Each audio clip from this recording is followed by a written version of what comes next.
Hey, how's it going? It's Sam Frost here, back with some more digital marketing advice. In this video, I want to talk about something I think should be a focus as a sort of starting point for anyone running Google Ads, something to look at for 2024 to get started for the new year, and that is to really drill down in your account and make sure that you are not getting brand and non-branded activity merged into the same campaigns and ad groups. Really common thing I see time and time again when reviewing Google Ads accounts for clients is that the client won't be aware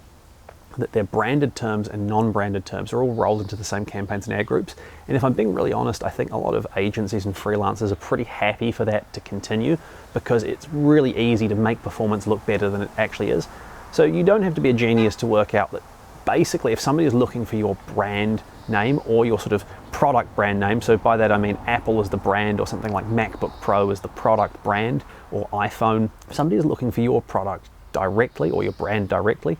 by name, they're far more likely to buy for you than someone who's looking for a generic product in that category. So, the example being, once again, using Apple, if somebody looks for MacBook Pro, they're far more likely to go and buy a MacBook Pro versus somebody searching for a laptop for sale. They might be interested in a Windows laptop, a Dell or an HP or a Lenovo or whatever it is, or they might buy a MacBook Pro or a MacBook Air or whatever Apple product that they ultimately choose to buy. But somebody looking for your product either by your overall brand name or that specific product term,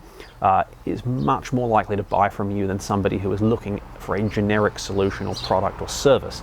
And what happens is Google, by default, unless you instruct it otherwise, because of the way that keyword match types work and because of the way that Google Ads is kind of set up to run, 9 times out of 10, if you set up a campaign and don't apply any form of brand search control by using things like negative keywords to exclude people from your non-branded campaigns and ad groups who use your brand name in their search query. If you don't do that, what's going to happen most of the time is that Google will start sneaking in,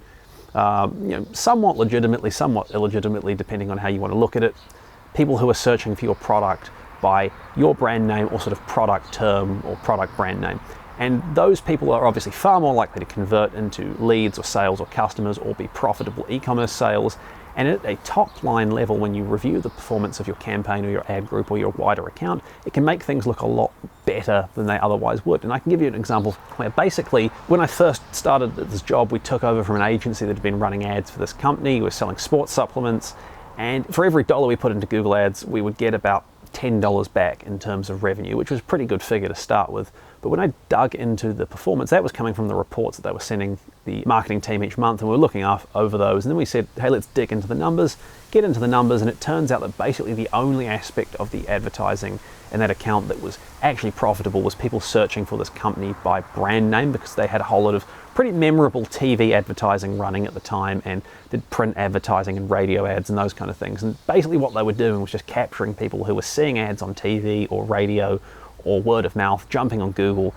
They didn't know the URL or the domain name for this business, so they just search for it by brand name and go and buy from there. But when it came to the generic terms, so somebody just searching for protein powder for sale or best pre-workout for sale NZ or whatever the term was, none of that basically was profitable. For every dollar we would put in, we wouldn't even break even, at least the way the account was structured when we took it over from this agency.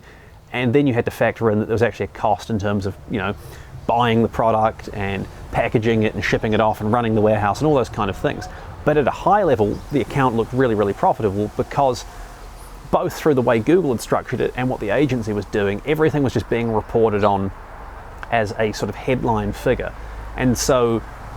as a business owner, as a Google Ads advertiser, even if you're running your Google Ads yourself, it's really, really important to make sure that you know how to go into your campaign or your ad group and look at things like search term performance, search query performance, and go through and say, am I getting my branded terms or my specific product name terms, if they're basically a brand name unto themselves for your business, showing up where I'm really trying to capture people looking for a generic product or service or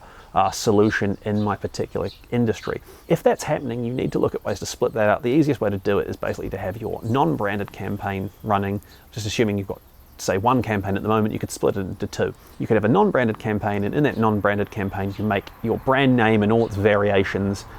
negative keywords, and then you can go and create another campaign which is your brand terms campaign, and then you can advertise there specifically on your branded keywords and terms, or you might just not do that at all depending on your budget. There are arguments for and against advertising on your own brand name. The key thing is you need to be aware of whether or not you are doing it, And so that's what I really encourage you to do as a sort of starting point for 2024. If you want to dive into one easy to understand optimization, that is going into your Google Ads account, looking at your search terms report for the last 30 days or 60 days or 90 days, and trying to dig in and just doing even like a really simple filter search. So if you've got a easy brand name like Acme Co, for example, go and look at all your search terms over the last 90 days or 30 days